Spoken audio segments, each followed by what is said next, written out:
For some reason, the 4.4mm output sounded significantly better.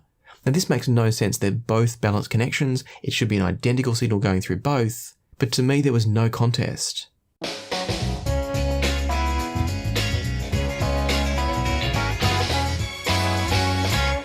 Hey folks, welcome to another Passion for Sound audio review. Today I'm taking a look at some Bluetooth dongles, or what I've called in the past Uber dongles, and that's because for the most part, all of them are both Bluetooth dongles and also wired dongles, meaning that you get the benefits of a USB high-res connection, so a true high-definition connection, but then they also offer you the convenience of wireless connections, which isn't necessarily truly high-res, but can still be very, very good, as we'll talk about soon.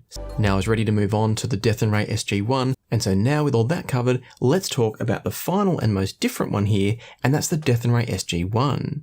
And the first thing I want to say is this could be one of the most beautiful and enjoyable devices I've ever held. I will say it's got quite pointy corners, so if you hold it the way I am now, it's pretty uncomfortable, but in normal usage where you're just holding it in your hand like so, it looks and feels fantastic. It's got this beautiful kind of sandblasted and anodized finish on it. Then on the front, you've got this lovely black that admittedly is a bit of a fingerprint magnet, but I think it looks good in general. You've got 4.4mm and 3.5mm outputs on the top, and this lovely volume control. And so out of the box, I was immediately very, very impressed with what I saw from this, and then also incredibly impressed with what I heard. But before we get to that, let me talk about what's going on inside the SG1 and its price. And the first thing you need to know is this is a $399 device, so it's not cheap. We're talking basically double the price of anything else I've talked about here. And for double the price, you're also getting less features. And what I mean by that is there's no USB connectivity here. This is a pure Bluetooth only device. Now some will immediately discount it as being not worthwhile, but I do think it's worth taking a listen and seeing what I've got to say.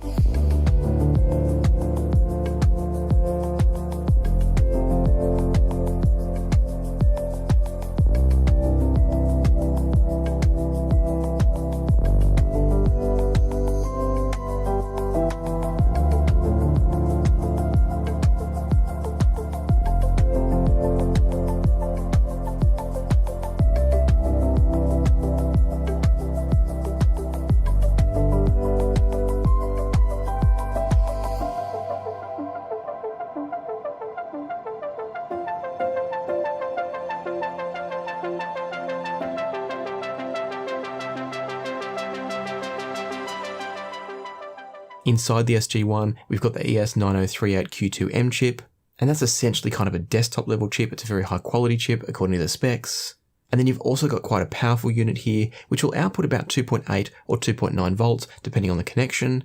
And that means you're going to drive pretty much anything with ease. According to the information I've seen on websites, you should be able to change the sound of this in future with firmware updates. But at the time of recording this review, I hadn't been able to find any of those firmware updates in order to change this.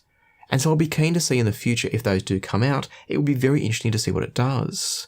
But what that means is that currently, when you get yourself an SG1, there's very little it does. You switch it on, you pair it to your device, you can change gain modes, you can go up and down or pause the playback, and I say up and down tracks that should be, and then you can change the volume at the top, and that's it. So it's very simple, very basic, there's no menu, there's no filters, you just turn it on and you play it. But the good news is that when you do that, it sounds sublime. Before I elaborate on that, the one final thing I want to talk about in terms of the interface is this volume knob. It's a power switch as well, so you'll hear a little click when I turn it on, and so that's giving you the power on and off as well as the volume. And the volume knob feels great to use. My only complaint is that I found that during rotations, it's again one of these mechanical movements that's connected to some sort of digital system. And what I found was that it didn't always respond as linearly as I'd like. So small adjustments would sometimes, there'd be a lag of the actual volume change, and then it would jump a little bit. It wasn't giving me the fine level of control that I hoped it would. And I've also noticed that when you change the gain mode, there's quite a delay often before the gain switches. So I'm assuming there's a fair bit of processing going on inside the SG1, and that's probably part of why the volume control behaves as it does. But I thought it was worth mentioning because some of you are going to get frustrated with that, I think. I don't mind. It's one of those things that once I get it set, I'm going to leave it and just enjoy the music. And the other thing you could do is, of course, set it once and then adjust the volume on your phone or your device, whatever it is. But it is something where you think getting a control like this is going to give you this really nice, smooth, incremental adjustment, and it didn't always play out that way. Once I did have it set up how I wanted though, as I've already said, this sounds great, but that's mostly from the 4.4mm connection. For some reason, I found the 3.5mm from this a little bit disappointing. And that's because it's got such heights with the 4.4mm that when you go back to the 3.5, it just sounds a bit boxy, kind of a little bit closed in. It's not as exciting, engaging, and open sounding as that wonderful 4.4mm output. So it's not necessarily that the 3.5mm is bad, it's just not reaching the heights of the 4.4. So keep that in mind if most of your headphones or earphones use 3.5mm, this isn't going to sound as good as it could. But if you can get 4.4mm connections, be prepared for a wonderful listening experience.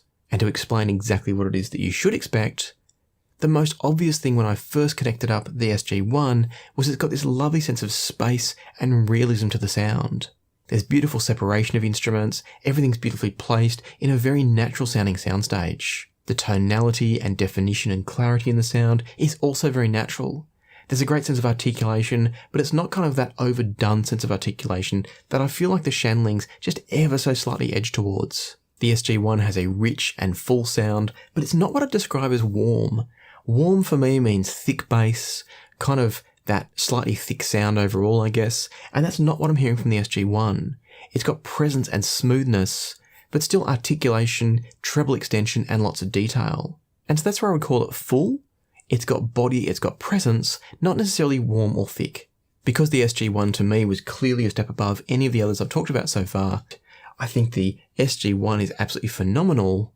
Thanks for watching, and I'll see you here next time on Passion for Sound.